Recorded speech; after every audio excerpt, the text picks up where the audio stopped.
Many of the children that we're seeing these days have sensory processing disorders, but some of them also have a history of trauma and attachment, and we don't always know when there's trauma in the history.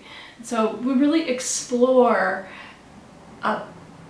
what is the common bond between the two disorders and where do they overlap. And the commonality is a lack of, something happens and there's an increase in physiological arousal. Something happens that the child perceives as threatening, there's an increase in physiological arousal, and the lack of completion of the more primitive fight, flight, freeze patterns.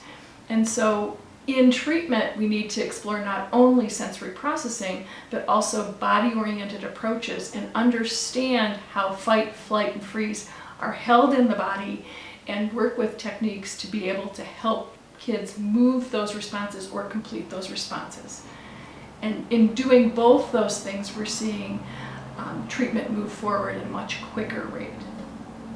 So this next activity is something really simple that can be done at home and that we often use intermittently in the clinic to be able to release the holding that we see in the breath and the holding in the really deep muscle in the body, the psoas, which many people consider the fight-flight muscle.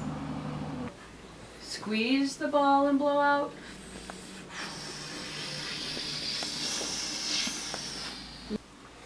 Squeeze.